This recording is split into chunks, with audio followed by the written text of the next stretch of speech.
जय गुरुदेव, जय जिनेंद्र। कैसे हैं आप सब? आज की ख्वाहिश में आप सभी का स्वागत है। आज की खास वीडियो बासोड़ा पर है। बासोड़ा अर्थात बासी भोजन, अर्थात शीतला सप्तमी और अष्टमी। देखें, यहाँ पे पहले मेरा विचार नहीं था कि इस टॉपिक पर मैं वीडियो बनाऊं, क्योंकि सबकी अपनी अपनी मान्यता, सबके अपने अपने रीति रिवाज के हिसाब से ही ये त्यौहार मनाया जाता है, ये पूजा अर्चना की जाती है। क्योंकि राजस्थान में अपने हिसाब से सभी भोजन का भोग लगाया जाता है और पंजाब में और अन्य स्थानों पर अलग अलग तरीके से ये त्यौहार मनाया जाता है, ये दिन मनाया जाता है, पूजा अर्चना की जाती है। इसीलिए मन में एक विचार आया था कि इस टॉपिक पर वीडियो बनाना शायद सही नहीं होगा, लेकिन एक दो कमेंट्स आए थे कि शीतला सप्तमी, शीतला पूजा कब करें, कैसे करें, तो उन्हीं पर विचार करते हुए इस वीडियो को मैं बना रही हूँ। तो सबसे पहले तो ये आपको बता दूँ कि सबका अपना अपना मत होता है, सबके अपने रीति रिवाज होते हैं, सब अपने हिसाब से मनाते हैं। सप्तमी है 3 अप्रैल को और अष्टमी है 4 अप्रैल को। देखिए, शीतला सप्तमी अष्टमी इसे बासोड़ा पूजा के नाम से जाना जाता है। हिंदू मान्यताओं के अनुसार शीतला माता की पूजा हर साल चैत्र कृष्ण पक्ष की अष्टमी तिथि को या सप्तमी को मनाया जाता है। लेकिन यहाँ पे कुछ शहरों में, कुछ गांवों में ग्रामीण लोग जो होते हैं वो उनके अपने रीति रिवाज के हिसाब से वो इस तरह से मनाते हैं। ऐसी मान्यता है कि होली के बाद जो पहला हफ्ता होता है, इसी पहले सप्ताह के अंदर अंदर कुछ लोग मंगलवार को शीतला माँ का पूजन करते हैं, कुछ लोग शुक्रवार को करते हैं, तो कुछ लोग सप्तमी या अष्टमी को करते हैं। और यहाँ तक मान्यता है कि कहीं कहीं पर होली के बाद में पहले हफ्ते के भीतर जो मंगलवार आता है, उस मंगलवार से लेकर अगले आने वाले 4 मंगलवार तक ये पूजन होता है और भोग लगता है। तो इसीलिए इस पर ज़्यादा विचार करना सही नहीं होगा। सबके अपने विचार हैं, अपनी धारणाएं हैं, अपने ही रिवाज हैं।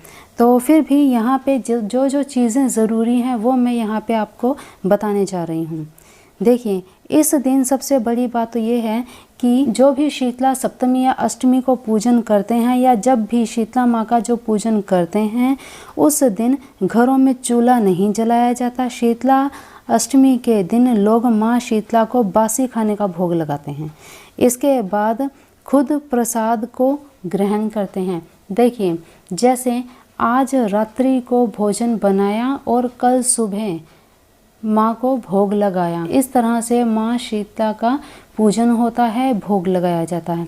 इसमें जिस दिन भोग लगाया जाता है उसी दिन सुबह से लेकर शाम तक चूल्हा नहीं जलाया जाता, कोई भी गरम खाना नहीं बनाया जाता, ताज़ा खाना नहीं बनाया जाता, पूरा दिन बासी भोजन ग्रहण किया जाता है, यही मान्यता है। और एक चीज़ यहाँ पे खास कि शीतला माँ को लगाया गया भोग गधों को खिलाना चाहिए, ऐसी मान्यता है।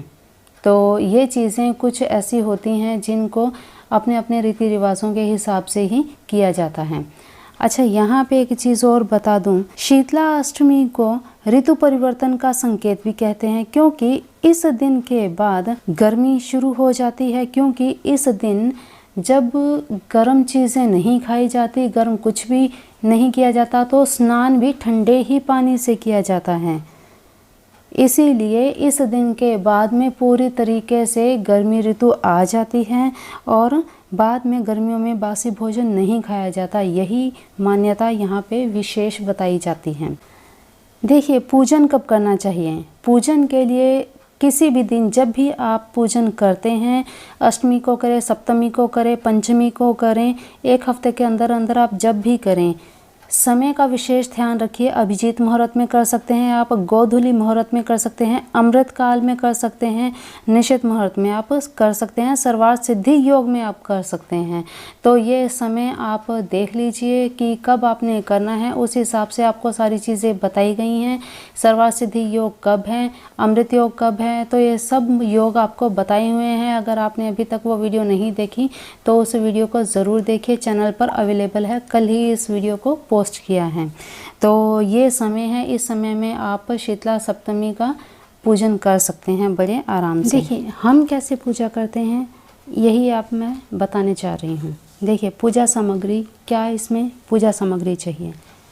अगर आप मंदिर जाते हैं तो, और अगर आप घर पर करते हैं, दोनों ही तरह से बता रही हूँ, तो ध्यान से सारी वीडियो को देखिएगा, सुनिएगा। घर पर अगर आप करते हैं तो चूल्हे की राख के 7 पेड़े बना लीजिए, 7 पेड़े रोल की तरह से। फिर इनको रसोई में पूर्व दिशा की तरफ साफ स्थान करके वहाँ पे रखें और वहीं पे पूजन करें, रसोई में ही पूजन करना है। ठीक, सामग्री क्या चाहिए?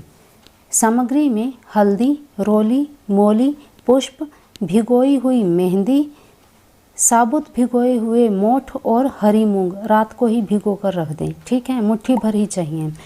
फिर इसके बाद कच्ची लस्सी, कच्चा दूध थोड़ा सा और शुद्ध जल डालकर तैयार कर लीजिए, साथ ही थोड़ा सा देसी घी। अब हमें भोजन में क्या चाहिए? भोजन में हम क्या बनाते हैं? कैर, सांगरी, चने की दाल, गुड़ के मीठे चावल, खट्टी मीठी मेथी, दही जो रात को हम जमा लेते हैं, बेसन की नमकीन पूरी और गेहूं की मीठी पूरी। ये सामग्री सारी होती है भोजन में। ये भोजन का भोग लगाया जाता है प्रसाद रूप में और ये सामग्री सारी तैयार की जाती है। फिर इसके बाद पूजन किस तरह से किया जाता है देखिए। सुबह नहा धोकर घर में अगर आप करते हैं तो राख के पेड़ों पर पूजन करें, मंदिर में करें तो शीतला माँ की पिंडी पर। पूजन में सबसे पहले माँ को प्रणाम करें, मंदिर जाएं, सबसे पहले माँ को प्रणाम करें पिंडी के सामने, पिंडी पर शुद्ध जल चढ़ाएं, फिर कच्ची लस्सी चढ़ा दें, फिर रोली और हल्दी से शीतला माँ को तिलक करें। तिलक करने के बाद मेहंदी लगाएं, फिर इसके बाद फूल चढ़ाएं, फिर माँ की आँखों पर घी लगाएं जो आपने देसी घी साथ में लिया है। पूजन होने के बाद में पुष्प चढ़ाएं। अब मूंग और मोठ चढ़ाएं, फिर सभी भोजन का भोग लगा दीजिए।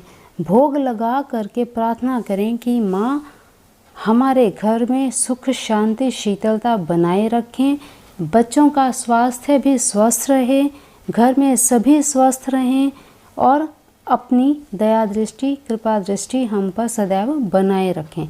इसी तरह से माँ भगवती को प्रार्थना करके वहाँ से आते हुए पिंडी के स्थान से थोड़ा सा जल अपने बर्तन में घर पर ले आएं, साथ ही थोड़ा सा घी भी वहाँ से आप ले लें, आपके पास बचा होगा वो घी, माँ को स्पर्श करके उस घी को भी साथ ही ले आएं।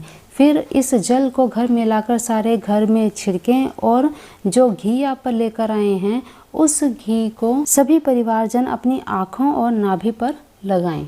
तो ये सारा प्रोसेस है पूजा का, ये सारी विधि है पूजा की। इसी तरह से हम पूजा करते हैं। अगर आपको विशेष इनकी जानकारी नहीं है तो इस तरह से भी आप पूजा कर सकते हैं।